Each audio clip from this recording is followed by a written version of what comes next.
in the governor's office for the first time since 2020, I believe. And I'd like to say thank you to the HRMU unit for allowing us to use their training room for all of our previous press conferences.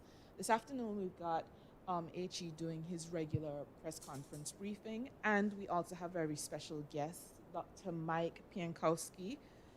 He is the chairman of the UK Overseas Territories Conservation Forum, and he'll be with us for a very short time before we hand back over to HE. So without further ado, HE, over to you. Okay. Thank you very much, Anesta. And thanks, ladies and gents of the press. Welcome to the office here. Sorry, it's been quite a long time since we've had a meeting here. And since we've done so, we changed the roof tiles. So there's a slightly strange echo I notice here, but I hope it's all right for you.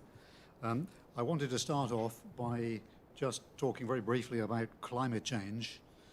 Climate change, absolutely rightly, is in the world's full lens this week, with the UK as presidency hosting COP26, the Conference of Parties to the Climate Change Conference in Glasgow in Scotland.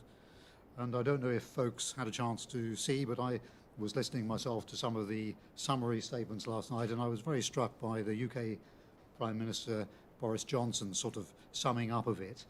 He said that he felt going into it, it was as though it was a football match with climate change and all the challenges of that on the one side, and humanity with all the challenges we have on the other.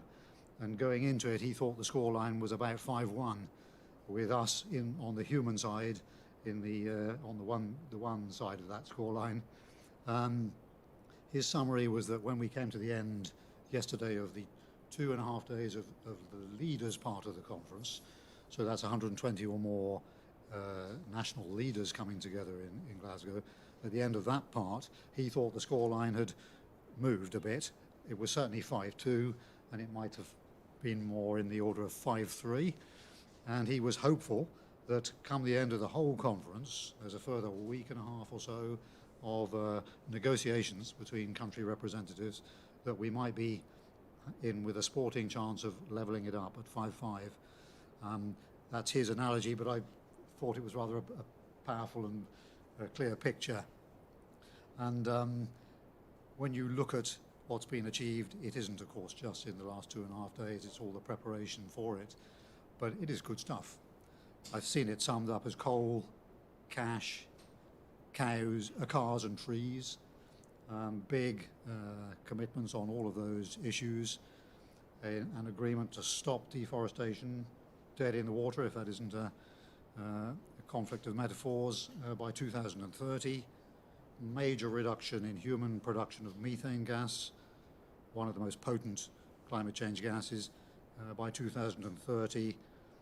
Something like a shift from, in 2019, when the UK was preparing this presidency, 30% of global GDP was effectively covered by commitments to what they call net zero, so ensuring that emissions from that part of the economy would effectively be balanced. There'd be no increase in net emissions compared to the 1990s baseline.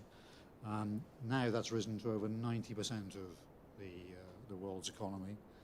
So by any measure, we're not there, but that's very, very successful stuff. And with all the great and the good coming together, Sir David Attenborough, Prince Charles on the UK side, huge numbers of the world's great and the good, including President Biden, the consensus is, emerging from these first 2.5 days, that we now have a 50% chance as a world of limiting the peak temperature rise, peak temperature increase due to climate change, global warming to 2 degrees C or less. And we're going to really redouble our efforts to crank that down further in the coming 9 years to 2030. But that's a pretty good scoreline. And the focus in all this isn't just about the big countries and the big leaders and the big names. That's certainly driven a lot of this progress. But in the end, the focus is on us. It's individuals and small societies. It isn't necessarily this big country or this piece of history. It's us right now as individuals, what we can do. So when we go to the shops, we can not use plastic bags. We can use our bags for life, and we've got lots in this office that we're providing and helping to provide. And so are some of the shops on Monstera very kindly doing the same. it's us making sure we recycle what we use and pushing government, pushing our political representatives to support recycling, to expand it and grow it here. And it's us making sure when we go and buy nice tasty lunch going forward, we don't support doing it on styrofoam containers. We make sure we support those organisations, those catering companies that are switching and going with the green agenda. So it's for all of us. And it's on that note, this issue of individuals' commitment and passion, I'd like to turn to a great friend of Montserrat, with his wife here also, but Dr. Mike Penkowski and Anne in the back there. They've been fantastic friends of Montserrat for many, many years and moons, years of support and friendship, and they have a real passion for the natural world, which is very infectious. And Mike, you want to say a few words about your excellent project here? Thank you very much, Governor. It's a great pleasure to be back with you here in Montserrat. And I'd like to take this opportunity to thank the Governor, not just for the invitation to this press conference, but also for his support for our work. This rather clumsily named UK Overseas Territories Conservation Forum is basically a body bringing together the environmental work in the overseas territories and also the Crown dependencies. And it's actually our only business. Our agenda is your agenda. I think we're the only body which is solely devoted to conservation across the British territories. I want to thank the UK government for support for what's going to be a 3-year programme jointly run by ourselves and the Montserrat National Trust with the support of the government of Montserrat and several of the local partners. We've been coming here to Montserrat, or our organisation has certainly, for something like 30 years and working with our local partners. And one of the things we did on our last project, which was in 2016-2017, was investigating several ways to help Montserrat meet the needs that were identified locally. That's what we're about, locally identified needs, not some ideas from outside. And one of these was how to particularly address the invasive plants, which are a big threat to many aspects of the economy, including to the native animals and plants, which are one of the features which makes Montserrat so internationally important. And there's obviously a big challenge because one can't address things in 2/3 of the island. And the way we found with the partners was something we called Adopt Home for Wildlife. And that was basically local people, whether it be individuals, businessmen, communities, looking after a piece of the land, whether it be their land or by agreement somebody else's land or public land, to keep them clean, keep the invasive plants out and allow the native plants to grow, or to plant appropriate native plants from the National Trust's nursery. And that we developed that in 2016. We trialled it successfully in 2017. And then we've had a bit of a struggle ever since to get the funding to build on that success. But we're so pleased to have it now.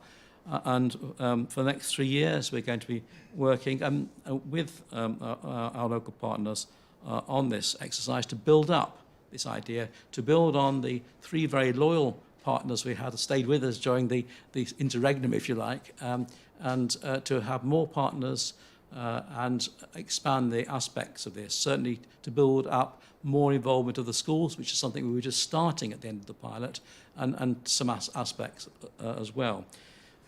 We're just getting started. We only just got the grant announced very recently. We're in the business of organising the local project officers. There'll be several local people who'll be taking that role, and they'll be working with the experienced adopters of wildlife sites, attracting new ones. Over this month, we're going to try and get all the necessary bureaucracy in place. Everything comes with bureaucracy, of course. And then, but in the meanwhile, we'll also be building up links with members of the local community who want to take part. When I say we, I actually mean really the local project officers. We'll be giving a guiding hand from a distance, but it's going to be their exercise to run it. So we're very much looking forward to this great success of this exercise over the next 3 years, and we're going to try and build it so that it doesn't just stop at the end of 3 years. It continues to build on from there. And I think, Governor, that's probably enough by way of introduction. If anybody wants to ask any questions of me, I'll try my best to answer them. Thank you. Thank you very much, Dr. Mike. It's a really brilliant project, and it's so good to have. It's the Montserrat National Trust, isn't it, and the Ministry of Environment here, and 664 Yes, sort of supporting indeed. a really great team. So we're okay on time. Mike and Anne have got to shoot at 3, but if you wanted colleagues to ask any questions first, fire away now on this bit, and we can come back to the other stuff, can't we? Thank you very much, H.E., and it's good to see Dr. Mike back with us again. You know, I've had a long relationship with him, so I know basically what he's doing and his love for Montserrat. Now, Dr. Mike, in terms of the project that you're undertaking right now, it's not coincidental that it has happened around this time when we have COP26.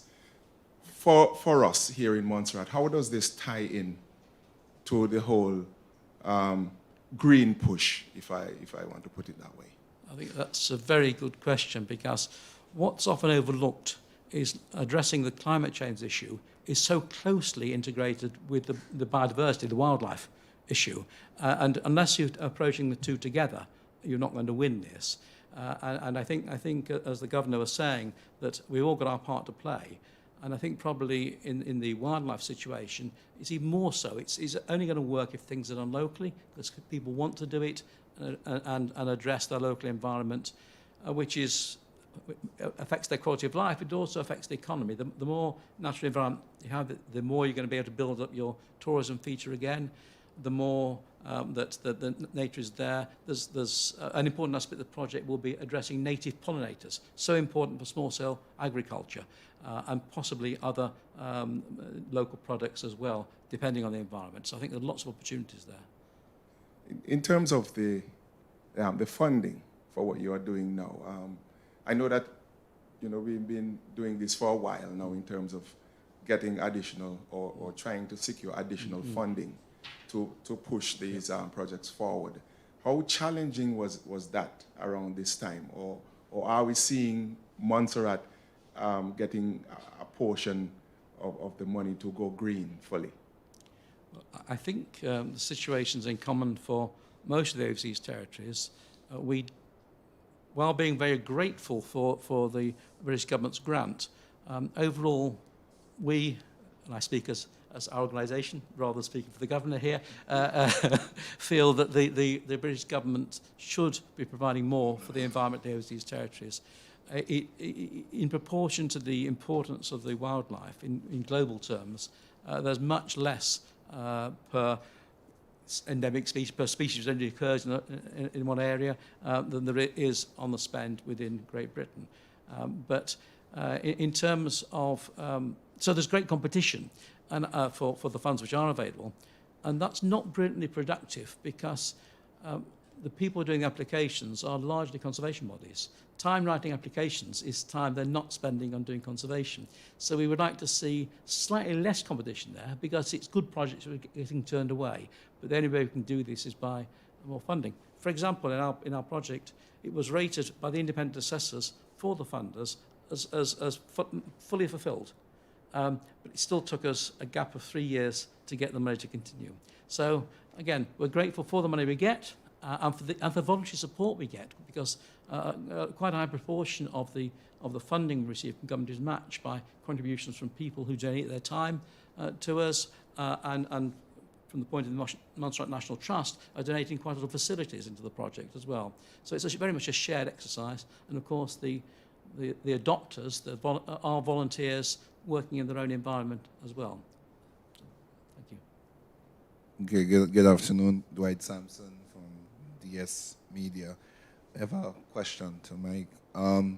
Can you tell us a little bit more about the structure of the project, how the project is structured in terms of management?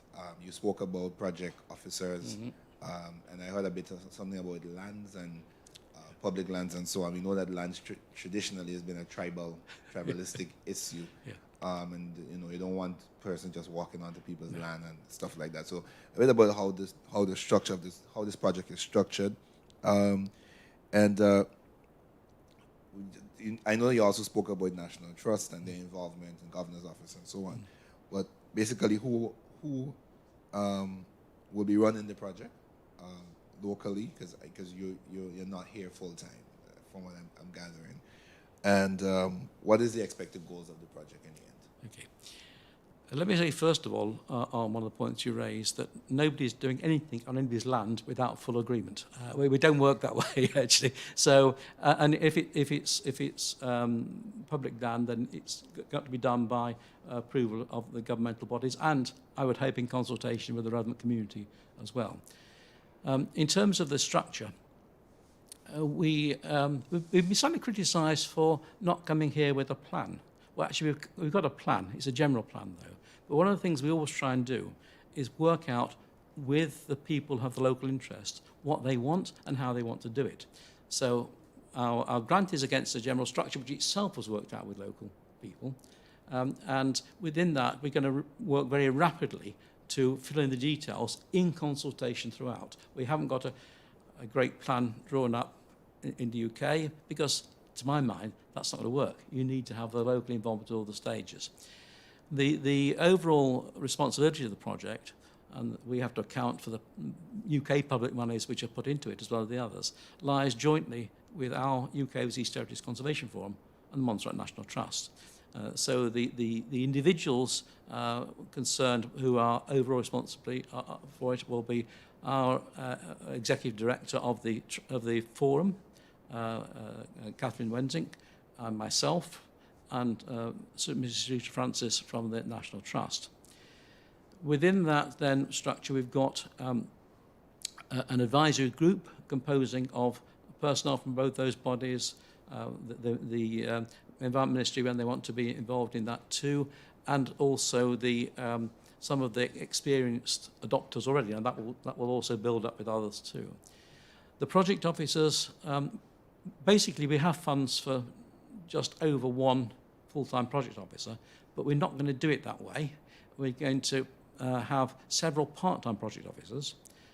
All of them are local people with some experiences. We're going to help enhance their experiences where they identify needs by bringing in people from outside with special skills for a few weeks at a time to train them and train everybody else who wants to be trained in those particular skills. Some of these people will be volunteers, and we're trying to attract them. I say, what a wonderful place to work, wonderful people to work with. You donate your time, we'll donate your expenses. So that's a way of widening skills for the longer term. And overall, we're going to be meeting very frequently, because Zoom works rather well nowadays for these sort of meetings. So even though we go over there, we'll be meeting people over here, and we'll be having sort of more formal reporting structures too. So it's quite a complex system, which one reason I'm not giving you detailed answers as how they're going to work is because that itself is being worked out over this coming month to get the details in place in consultation throughout. Did I miss anything? Yes. Just have a subsequent question. Thanks for that information, but what I'm trying to ascertain from you is how this project will get more young people involved in climate change or understand what climate adaptability means, what are the effects of climate change, and how this project is going to get them involved from the secondary school, the college, and so on. Several ways, we hope. One of the things we nearly got to in the pilot study was getting the first school involved looking after its own project. And we will pick up the relationship there and speak with the other schools as well. We will have an outreach program into the schools and any other associations. We will have a work experience student working as part of the team as well. And there's also a wish from the Monstera National Trust to build up a kids club associated with us other projects, for which we've got some resources for that too. So we want to use lots and lots of different ways because it's their future. We've got to make sure that they want to be invested in it.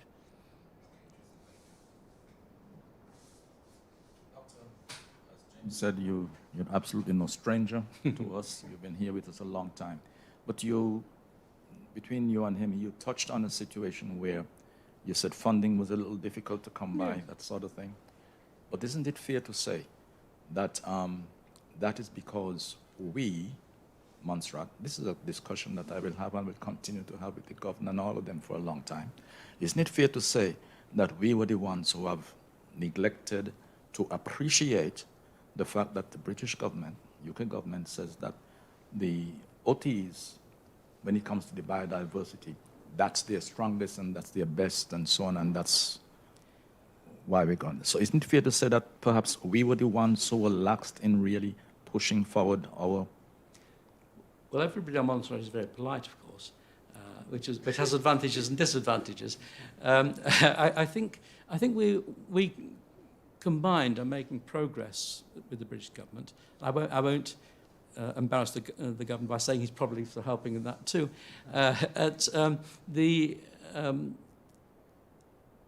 If we go back 10, 20 years, somewhere in between there, you could actually speak to a British minister and he wouldn't know what you're talking about when you mention overseas territories. Now I think that's changed. I think most MPs of all parties have an understanding, some degree of things there. And also public statements by governments of all parties in the last decade have made reference to the fact that 94% of the biodiversity which UK is responsible is in the overseas territories. Now our challenge is to get some resources behind that. Now there has been progress there too, it's only fair to say. There has been significant increase in spending by the British government and the overseas territories in the marine sector. Very big spending in some senses. We're trying to say, okay, you've done well there, please do more with the terrestrial, the land areas, because that's where most of the species occur, which are unique to these territories. So I'm not going to say they're doing nothing. I think they're making good progress. We should encourage that progress. But that depends on us. Yeah, yeah, indeed. And to follow up on all the, what you say you're hoping that we're able to achieve. The reason I'm asking this because two governors ago agreed that we did not follow up on, you talked about the UK ministers and so on who have become very interested, who are now much more knowledgeable. I can go back to 2007, 2008, or thereabout, where there was a big interest, and I'm not sure that we have really followed up on that. I know something which I'll talk to the governor about as well after you're gone, regarding, you said, the marine part, the turtles, etc., etc., etc. And the one little area that we perhaps have kept up with, but the other things, it was little or nothing. So I think you're getting close to time to leaving. So. Well, let me just say very briefly at that point that I did mention the marine increase. That was first of all concentrated on isolated oceanic islands. And one of the things we've been starting to do, and I think it's happening now, is more interest and resources to come into the more complex situations of islands like this, which have sea borders with other places and traditional fisheries and so on. So I think it's more difficult, but they're moving that way. Very good. Thank you. Thank you. Possibly, we don't want to make you late for the flight. Is there a burning last question, folks? No? Shall we better let you go? Well, thank you very much. Yeah. And excuse us for leaving, and our leaving in no way implies any disagreement with the government and anything you can say now. Thank you very much indeed. You have a safe flight. You have a safe flight, Anne. Yeah.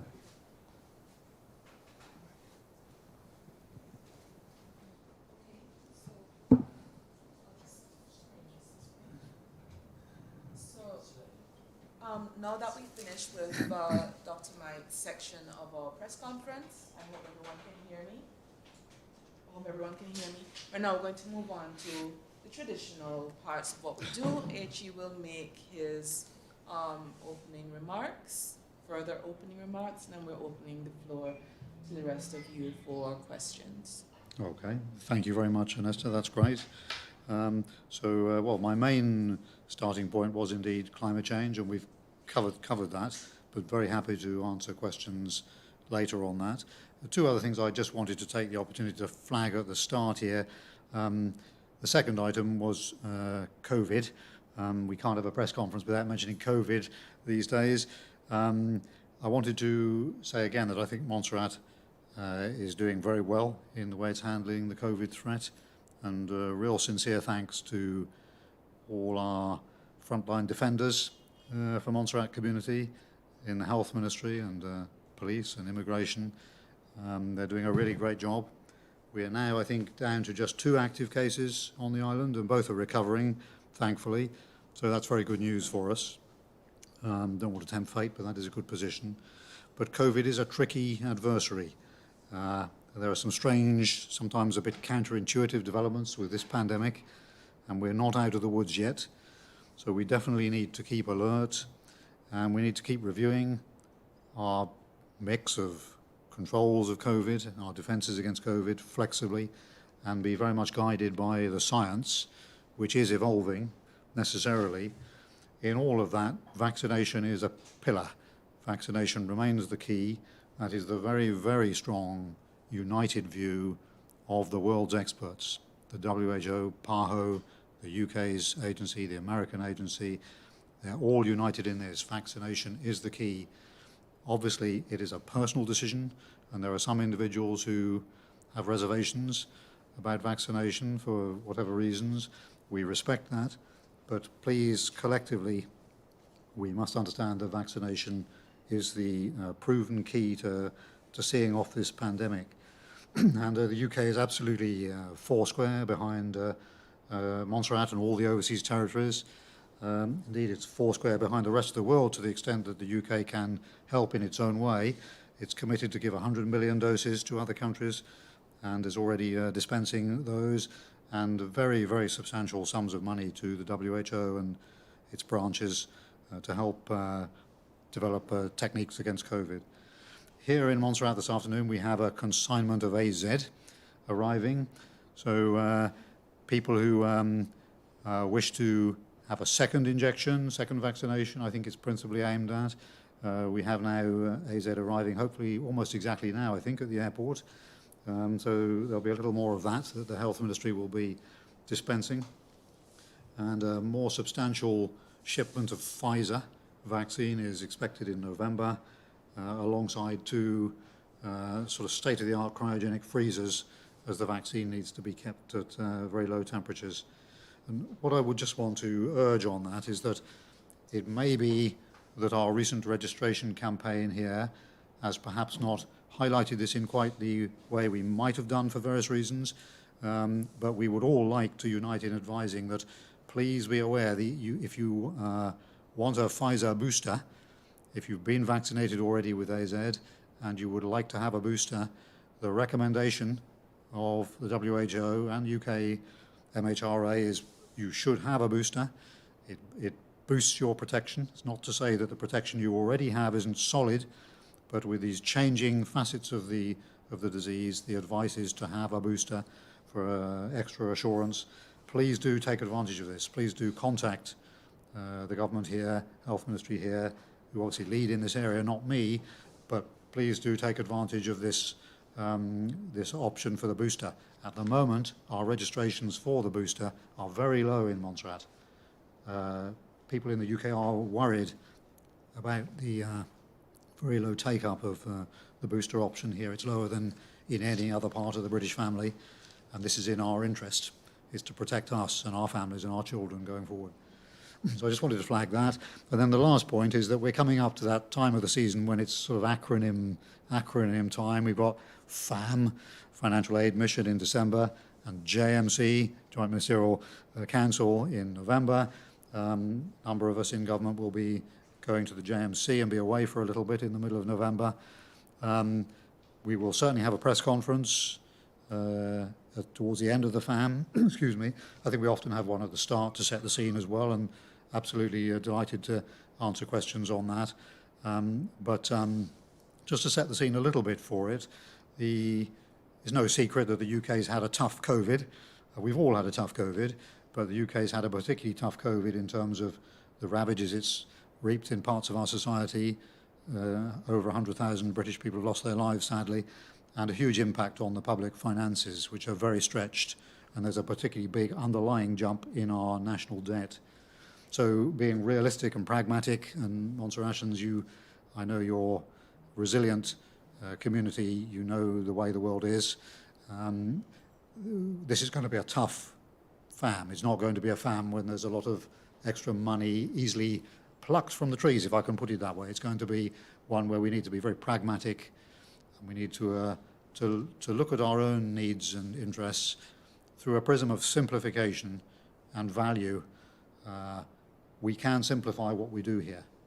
Some of our processes are very bureaucratic and complex. We can slim them down, slim those efforts, and that frees up resources for other things. So we need, I think, to prepare ourselves in that pragmatic way for this period ahead of decisions on the next phase of our budgetary support. And I was struck that at the weekend, I think it was, there was an interesting conference about solving a problem like Montserrat. And I was very interested to hear. For me, at the start, I would say I'm not sure, with all respect to the organisers, that I would personally set it in that way, because to me, Montserrat is not a problem. Montserrat has been a delightful and welcoming home for myself and my wife and family. It's a lovely island. I'm really glad that I ended up being posted here, and not, if I may say so without causing offence, to a number of other more developed islands alongside, because the quality of life in Montserrat, the friendship in this community are both very, very high. So when we say, how do we solve a problem like this, it's not being naive about it. Young people need hope, they need ambition, they need vision, and they need engagement. So I'm not saying it's an absolute paradise, but it is in a good place in many respects, and we should, I think, acknowledge that in considering where we stand there. So that's just a flag that that's the sort of the backdrop for JMC and FAM. And at that conference, I think the Premier, he made a number of, I think, very helpful observations, and one of them was the case for being careful to make sure we cooperate together. So particularly UK, Montserrat and the whole UK family cooperating together to find solutions, because when you work together, things always work out better. And I just wanted to endorse that sentiment there. I'll stop there, ladies and gents. Thank you very much for coming and listening to me talking on, and delighted to have any questions you want on any subjects. Your Excellency, you touched on the whole issue of vaccination earlier. There were some concerns that a number of persons wanted to travel. Some of those who would have registered for the Pfizer vaccine, and they were unable to do so because there was no vaccine on island. In periods like these, how do we put ourselves in a position so that we are able to respond to emergency situations? Because that has been a major concern. And additionally, you touched on the whole issue of booster. And there are a number of persons who have not, requested or registered for their first shot, and they have not gotten that. Is there an expiration date on how long the vaccines last? You know, just cover those in your response, please. Thank you, James. I'm perhaps taking it back to front a little bit. In terms of the expiration, my understanding is that Pfizer, it needs to be kept at very ultra-low temperatures, but it particularly in the format it's been packed over the past 6-9 months as the vaccine's been developed, it can be usable very happily for 31 days in normal refrigeration. So you've got 31 days, a good month, in normal refrigeration. If, however, you have the fully fledged cryogenic freezers, then it can last 9 months, possibly slightly longer, 9 to 10 months, I think, the latest figures. And we here in Montserrat should have the latest fancy super freezers coming in the second half of November. The UK government's ordered one from a Danish company, I believe, which is scheduled to arrive in the later part of November. And there's also one under order from or through PAHO.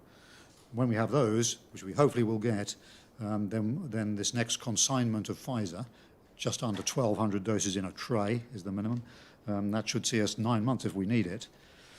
So I hope that helps on the expiration point. I don't have the details on the expiration date for the AZ consignment that's just arrived in the airport this afternoon, I'm afraid. Don't have that, but the health colleagues will certainly know that. Typically, it's 2 to 3 months AZ. As far as Montserrat's position is concerned, I think we know each other well. Let's not have blah, blah, blah. To coin a phrase, we're all fed up with blah, blah, blah, whether it's climate change or whatever. Montserrat needs to commit to wanting the vaccine, and Montserratians need to. As and when Montserratians say in numbers they want the vaccine, they get it. The UK government has a promise to fully support its overseas territories, and it's never failed on that promise with regard to this vaccine or anything else. It absolutely supplies the vaccine to our needs. The issue is we need to stand up and say we want it, and we need to mean we want it, and then we'll get it. And that's why we're getting these later consignments of the vaccine in the calibrated way that we are. So I think this afternoon is less than 100 AZ doses. That reflects the level of registered interest for AZ, whether it's a booster or a double dose from scratch. And ditto with Pfizer. At the moment, the registration levels for Pfizer are much lower than I had hoped. I've been overseas a little bit on a couple of trips, and I was thinking in that time, you know, we'd really, certainly all the 1,400 odd people who've already had double dose of AZ, I would have expected pretty well everyone to snap up a Pfizer. But that's not where we are. So we all need to collectively push for that collective protection to take advantage of the opportunity. Okay, so much for vaccination. Let's move a little bit on to JMC. You will be traveling along with the Premier and some other officials. In terms of what, and I know that the Premier or the government side would have, you know, their views or plans on what they intend to speak about. From your position, though, what do you see as some of the key areas that you will want to take to the JMC for discussion on behalf of Montserrat, so that we can, you know, you mentioned a lot about talk. Yeah. You know, and we've heard a lot of talk. Yeah. Now we're trying to zoom in on actions. You know, so what in the planning stages are you know, envisioning taking to the JMC to help Montserrat's cause? No, I mean, those are very fair questions, and I think particularly when you do the sort of job that, well, I've been doing in my professional career, typically sort of 4 years in a stint, 4, sometimes 5, in one place, one country, one issue. And here in Montserrat, obviously, as you get a bit towards the end of that, you know a lot more.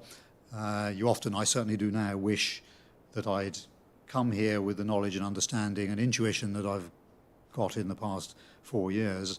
And I think there are lessons in that for the way we all work together in the overseas territories.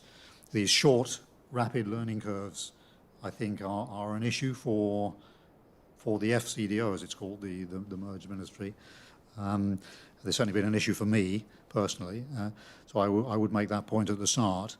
I think with this upcoming FAM and JMC, there are probably 2 things. One is that we've had a period where we've had a set of British ministers, particularly Lord Ahmed, who got to know the overseas territories well, and I think in his particular case developed a feel and an empathy for the overseas territories, which came over quite strongly. We suffered because, having developed that, he then had such a heavy portfolio because of political reshuffle issues in the UK that I don't think we were able to benefit as much as I would have liked from direct contact with him and the further visit and things. But that's by the way. But we now have a new Minister of State, Ambassador Mrs. Milling there, and a new Secretary of State, Liz Truss. And I think there's an issue of, this will be the first physical meeting, person-to-person meeting that we will have had, and that does help to calibrate people's understanding. It can sort of break down some of the instinctive knowledge gaps or prejudices that there may be, and it's quite important still for all Zoom and for all Teams and things. So I think there's a sort of getting to know you and a starting on a path of understanding and empathy with a new set of British ministers. And then I think for us in Montserrat, I would really like us to get away from arguments about pages and pages of indicators and spend and can we have, 1% more on this and change this indicator in a matrix to that, and go to something that's a bit more real world and a bit longer term. So I'm hoping that we can take a number of subjects and talk them through honestly, frankly, plain language, not blah, blah, blah, and not blinded by figures and jargon. So we can take access and we can talk about and agree a path to a better situation where Montserrat can benefit from both a ferry and a flight service in a calibrated and balanced way.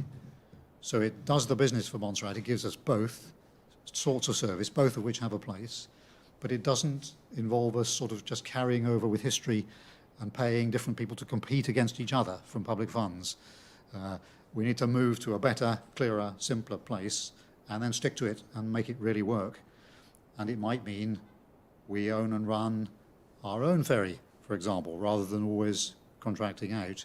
I personally would instinctively support that from what I've seen here, with support initially to get it up and running.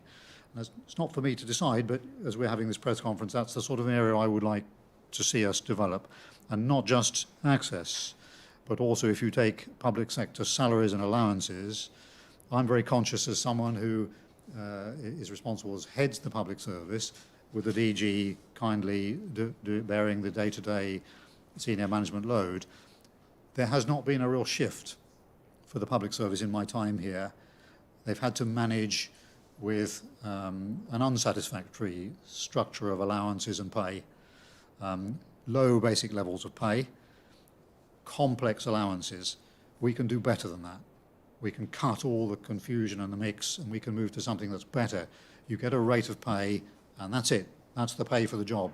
Not lots of arguments about all the other multiplicity of allowances that we can't keep up with, can't any longer explain.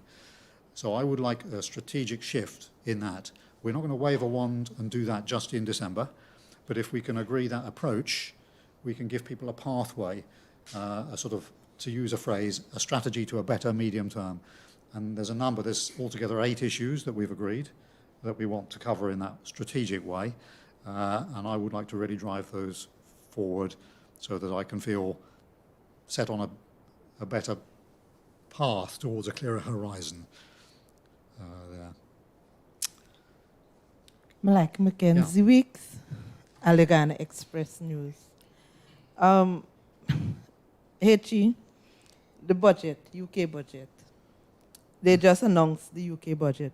Where do we see ourselves in the future, like say next year or the other year, in all of the set things with that budget? Because we know, I know you mentioned that GMC is going to scale down a bit because of financial issues for Montserrat.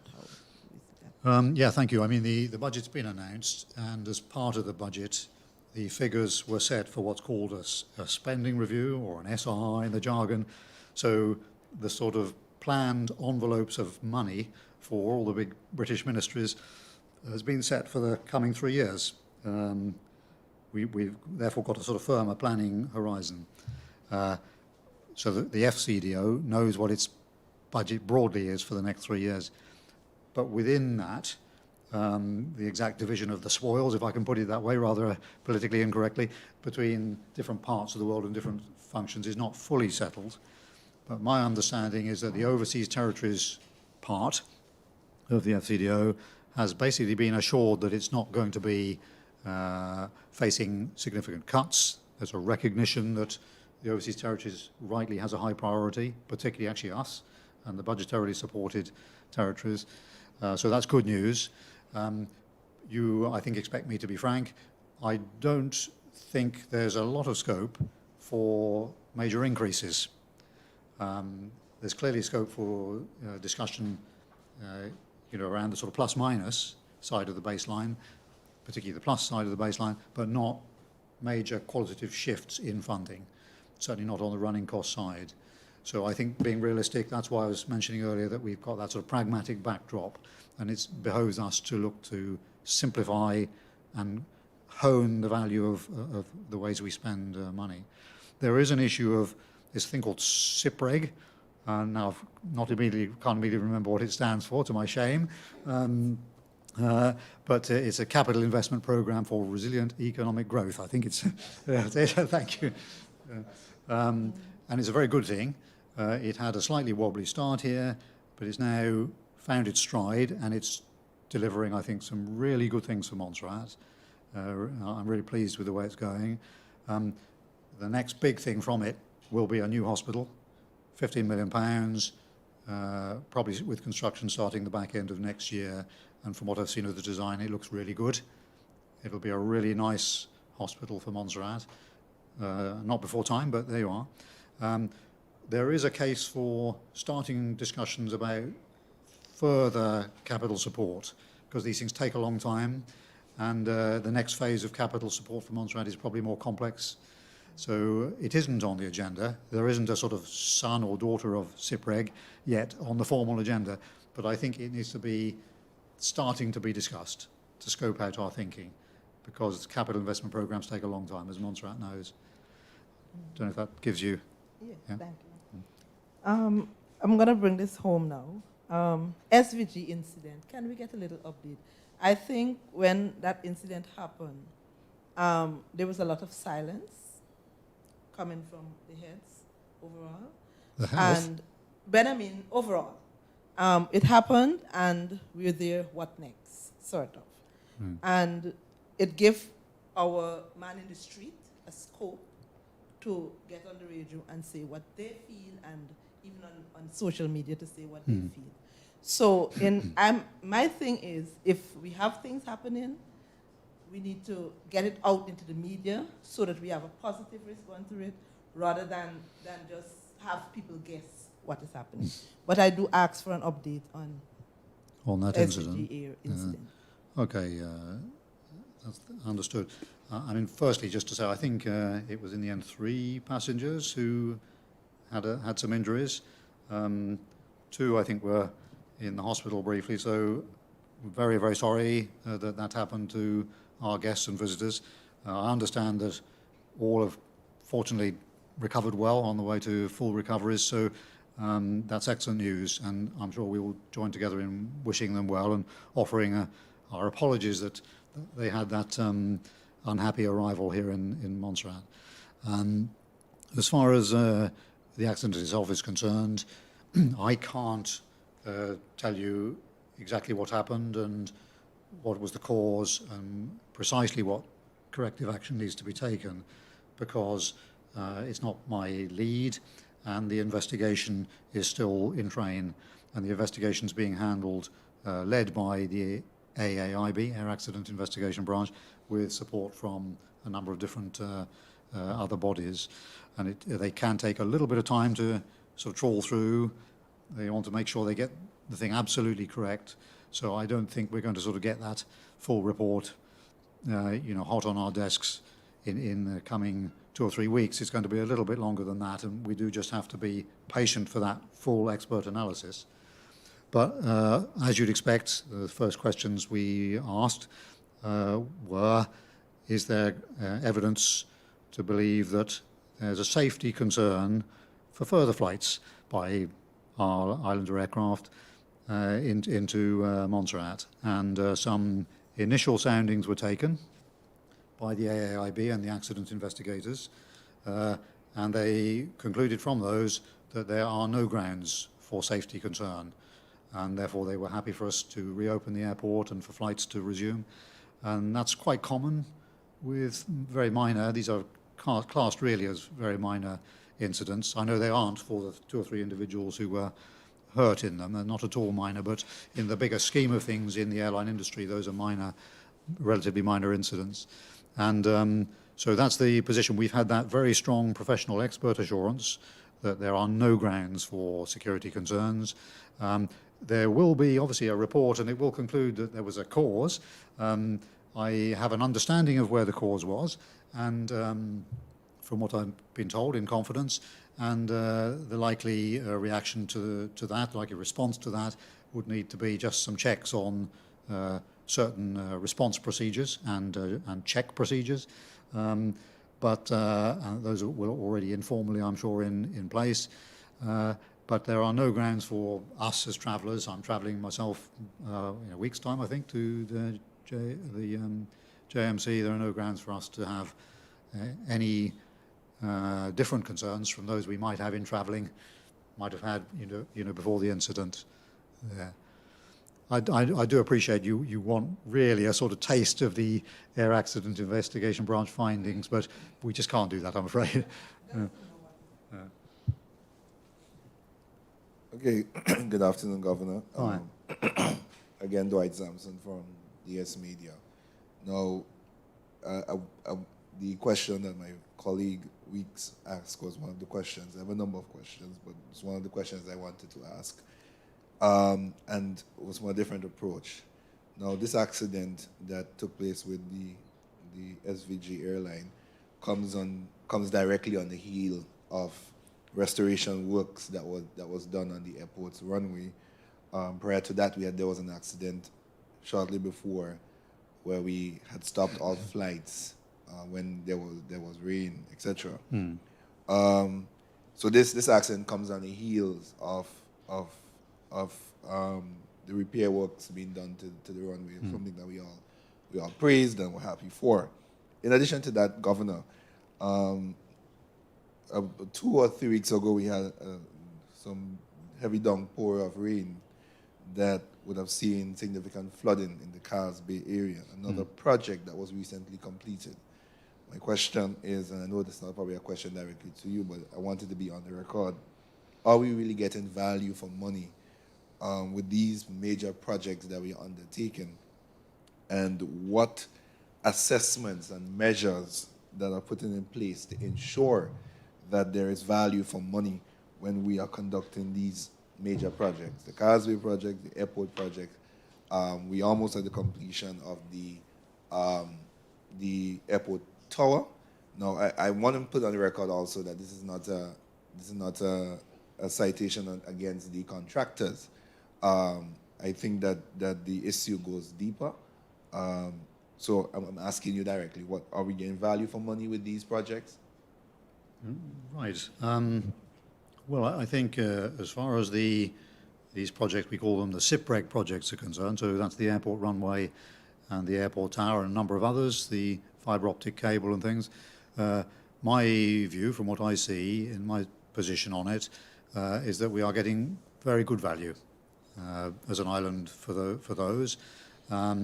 Obviously, it's really the Public Works Ministry who lead on most of those. So if you wanted sort of really detailed analysis of that, and the PMO, the Project Management Office, would be able to give you the answer to that. But empirically, I think they give us very good value. If you take the airport runway, when I arrived here, I think you could see, even as a lay observer, that the surface had some issues. And, it's really good now. You look at it, it's a spanking new surface. The pilots all report very, very high grippiness. They land and it feels like a fly sticking on a sugary donut. It really does stick well. It's been grooved, which is the latest technology, micro-grooved. I think we're in a good place. So that's a real bonus for us.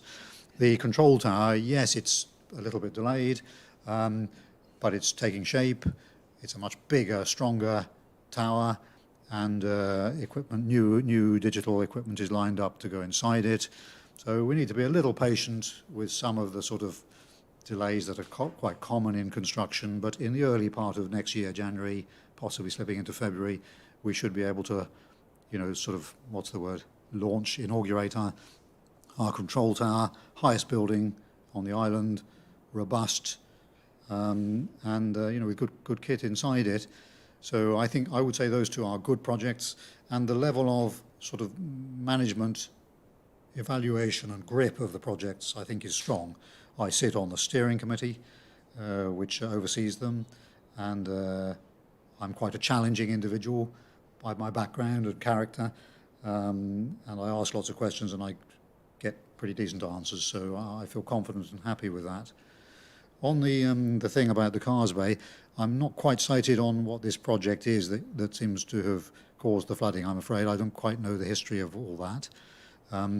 We haven't got a SIPREG project in Causeway, but we certainly have two GATs that come down, don't we? And I can see they bring down a lot of water even before that sharp flood. In previous rain bursts, I've seen that. So I'm not quite au fait with the history you're referring to there.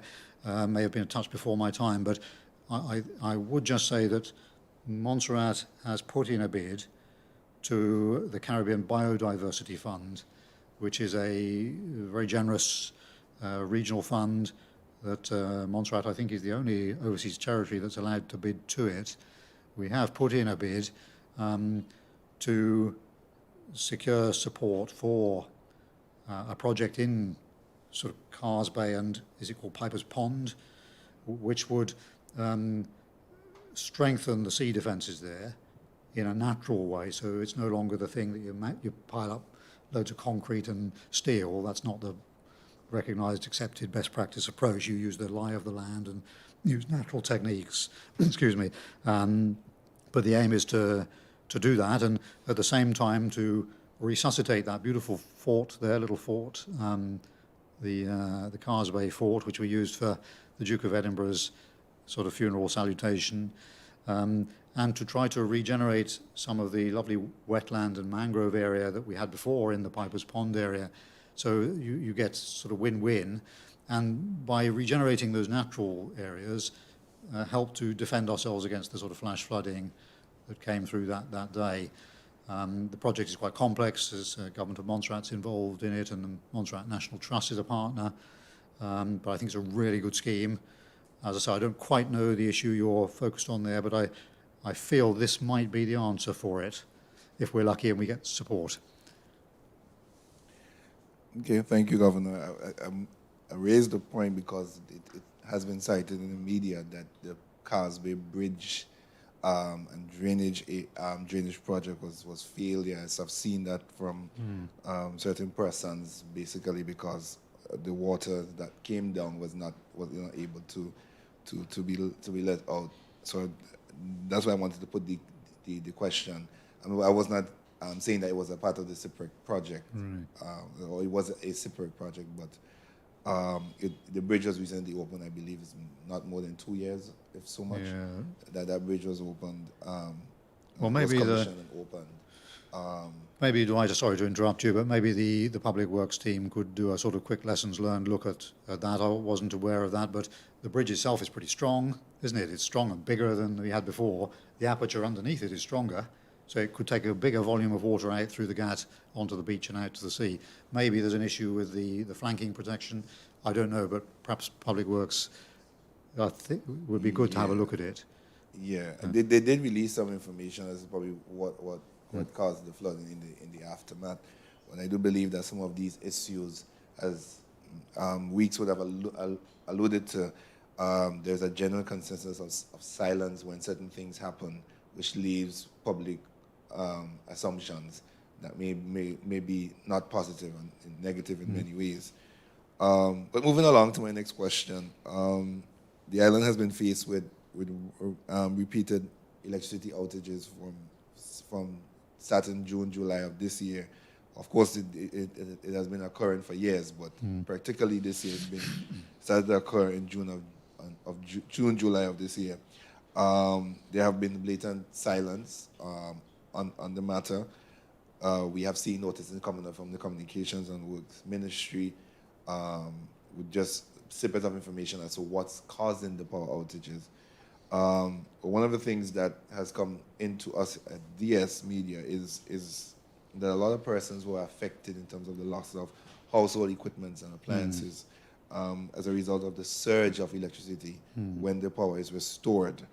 Has there been, or do you know of any plans by the government to put any projects as the one that we had in 2016, 2017, where concessionary was given for the purchase of certain household appliances as a means of assisting persons, especially in these difficult financial times, of recovering from whatever losses that they may incur?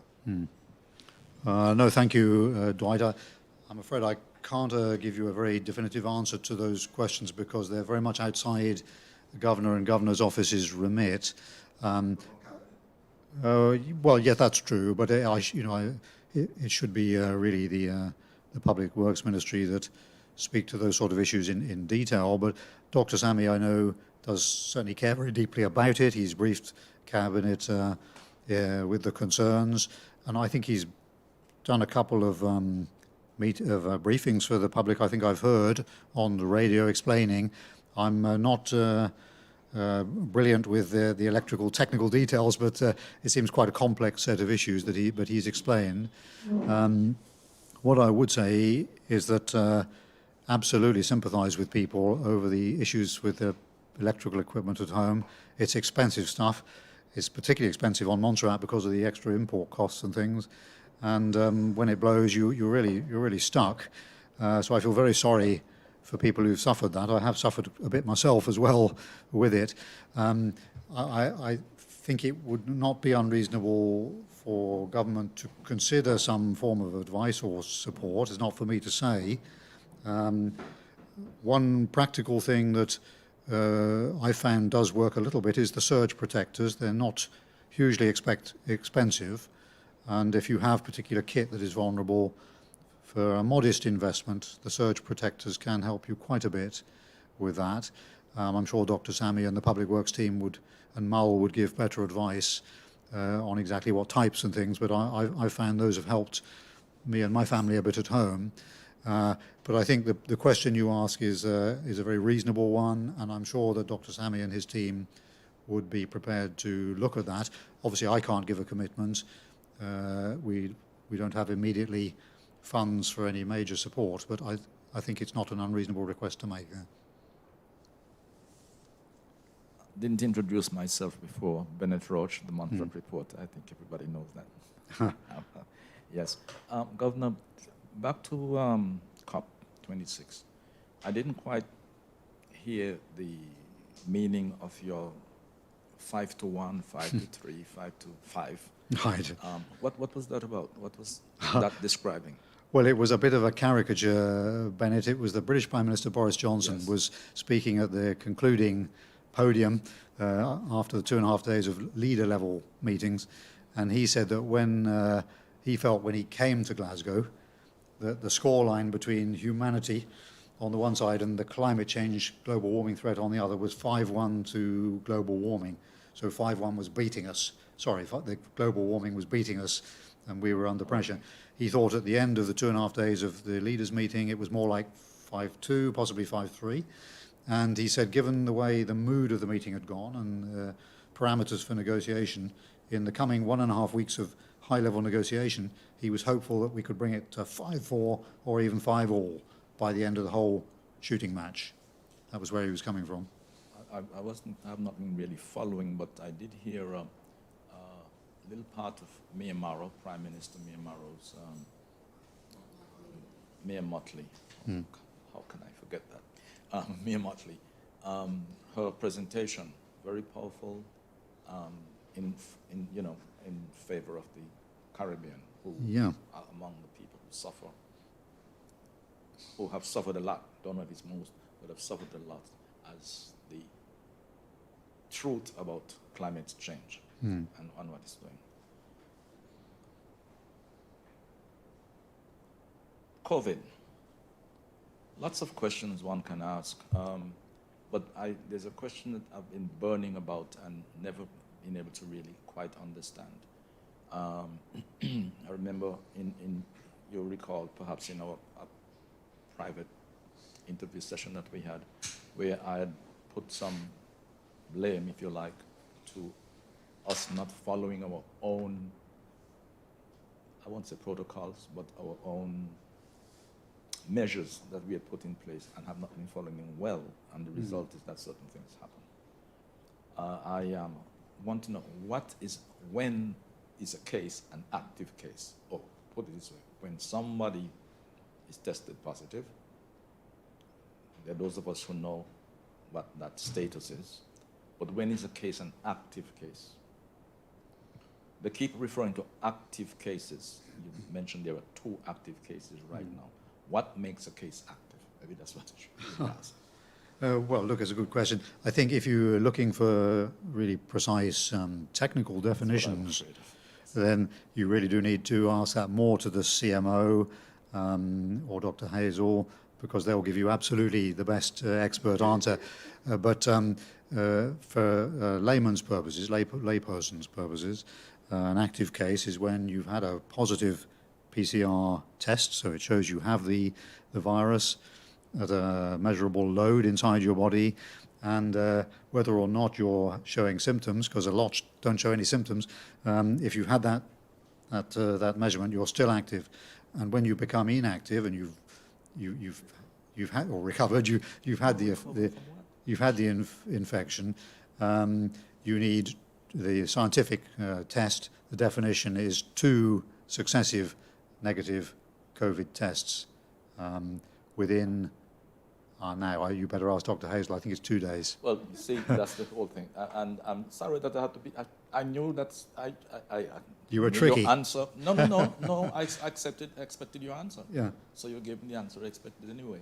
I've asked this question several times in writing, and otherwise nobody will answer.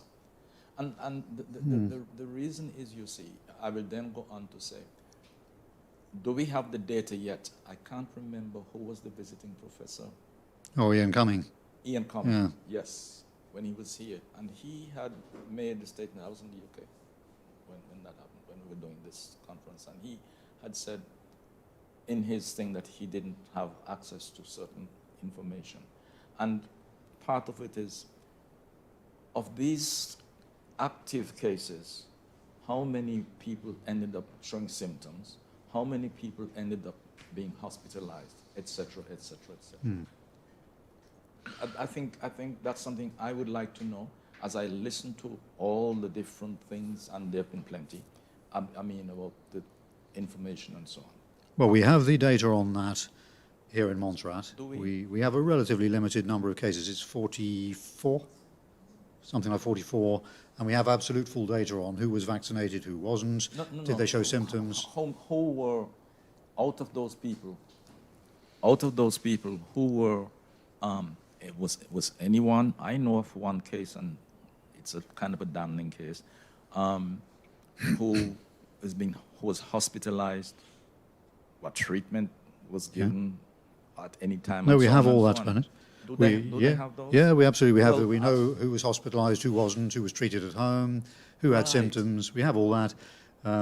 It's in regular sit-reps provided by the CMO, Dr. Hazel, and the PS, Camille.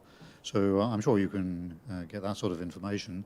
Because we're a small base, a small sort of database, it's 44 people. I'm not sure you can necessarily make huge scientific extrapolations from our 44. But from my recollection of the data, it shows very strongly that everyone who's vaccinated has a much more rapid recovery and shows much less or no symptoms, whereas those who were not vaccinated, a significant number ended up in hospital.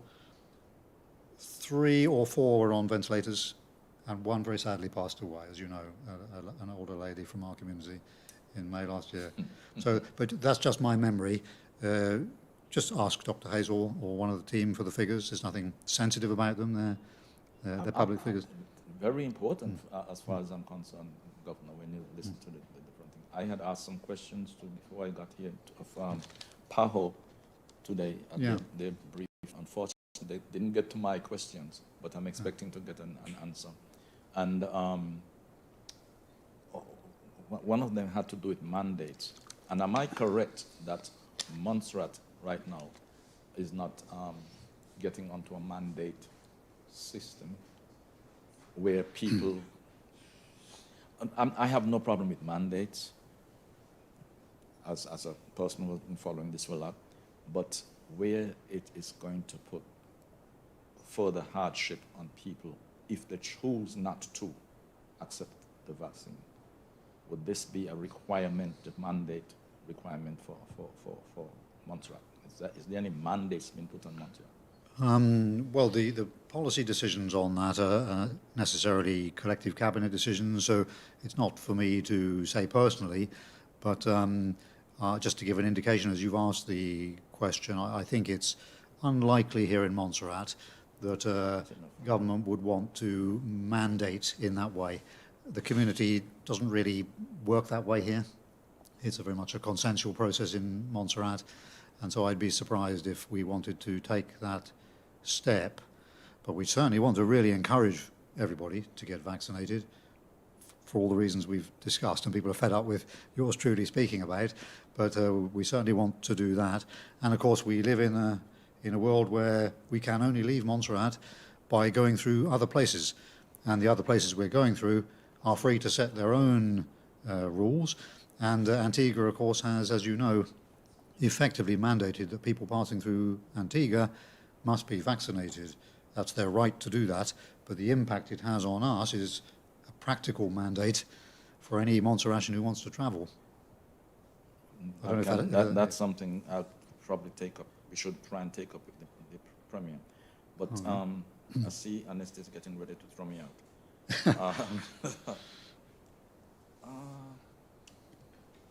There's a question that I wanted to ask since that last press conference, and it has to do with, as we talk about JMC and FAM and whatnot. finance and FAM and so on and so on.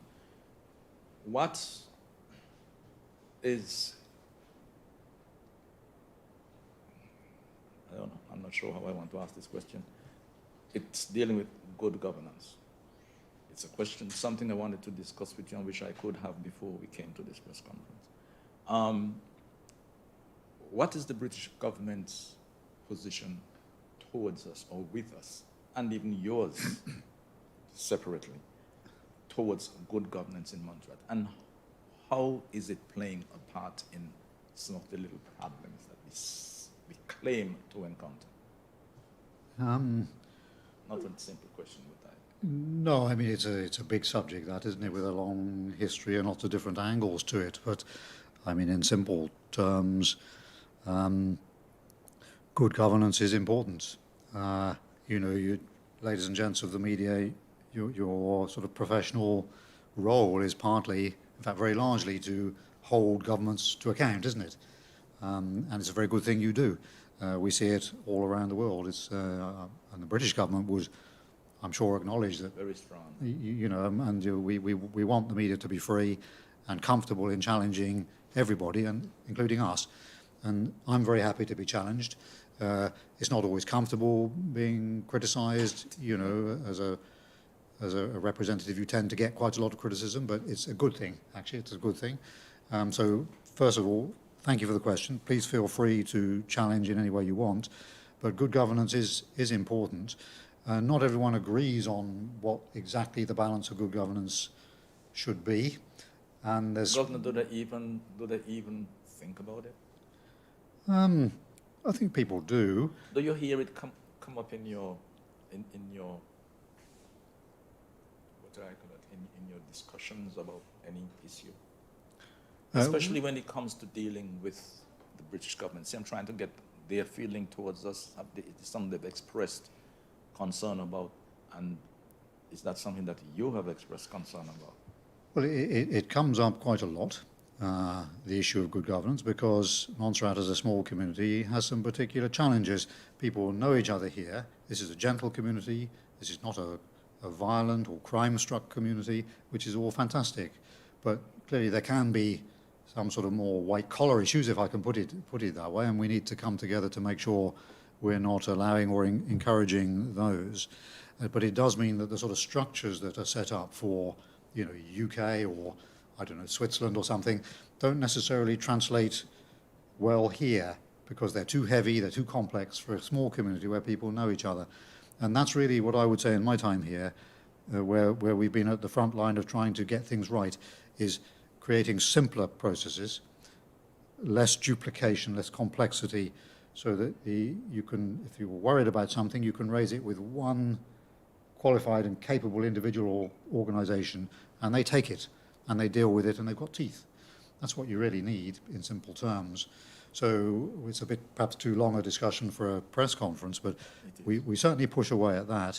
And it's really important that people come together on it, because if nobody wants to impose things, and that doesn't usually work, you need to find a way forward together where everyone buys in and recognises the balance. Then it really does work effectively.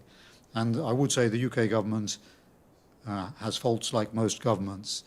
I think we do recognise, because I'm sort of split, half British government, half Monstera government, that our own systems are not absolutely perfect, far from it. We have issues that we need to keep working away at and reforming and revising, and we're all on a journey with it, I think, in short. At least they address them. At least they address them. Mr. Thank you. H.E., Mr. Roach, not cutting anyone off, but we're coming very sharply to the end of the press conference. We went on a little bit longer than we would have. So I'm going to ask if there are no final questions, if we bring it to a close here. And of course, welcome. Very quick, Mr. Roach. Because it does also come under the good governance. I've been asked a lot of questions about, I'm so sorry. Yes, I've been asked a lot of questions about investigations going on in Montserrat. And I keep asking, well, where, who, what, and so on and so on. Is there such a thing that there are investigations going on in Montserrat in various areas or departments or whatever it is? Well, I mean, the way the Constitution works is that it's not for a governor to organise or know really about the operational side of investigations, but that's really for the police to cover, together perhaps with the other investigative bodies like, well, it would be the Auditor General and the FSC, I guess, the Financial Services Commission, all have an element of investigative responsibility. I'm absolutely sure there are investigations going on. There always will have been or should have been investigations going on, because that's part of our good governance, part of our due diligence, part of our commitment, which very fair question you asked. So we shouldn't be surprised that our police colleagues are asking some people some questions about things. That's because they're doing their job, Bennett. But the operational detail of that, I don't know. I shouldn't know. And I think, in all frankness, even if you were to ask the police, they would have to be quite cautious in what they could say, because you have to protect all members of our community. It wasn't that kind of a sort of criminal, I don't know, investigations. There were investigations that I thought were coming out of government, out of a government situation, management, whatever, I don't know. So you're not, there isn't anything that you're aware of? That is happening? Well, there's, okay. Nothing to do with police per se. Oh, sorry, I misunderstood. I thought that's what you were meaning. But No. Well, if you're meaning investigations of how government has done certain things and delivered certain things, there are investigations of that. There are reviews, and I think it's a really good thing. I've seen some, I don't mean to sort of cause embarrassment by flagging it, but I've seen a number of reports done by our Auditor General's office, and I think they've been very good and very timely investigations, which have helped us all, actually. They've sort of focused our attention on points where we've not done things perhaps quite the way we should, and I think that's a very useful internal check and balance mechanism. So government has an Auditor General's department and an internal auditor's department, and those two things really help us improve, I think, Bennett. And those investigations are almost continuous. Sorry, just to say, I mean, I'm okay. If colleagues have a couple more questions, I don't mind. We don't meet that often, so if people wanted to ask if not, no problem. But if I believe that the rest of the media have indicated that they don't have any more questions for this afternoon. Okay. But I just wanted to put out a reminder to our media friends that you are always welcome to come and ask us anything you want and set up any one-on-ones that you want to. Just email me, and I'm happy, and HE has been happy to accommodate. So on that note, I'd like to close our press conference for this afternoon. Thank you to everyone who's joined us. Thank you to everyone who's tuned in. And we will see you again the next time. Thank you, everyone. yeah, thank you very much, folks. Thank you.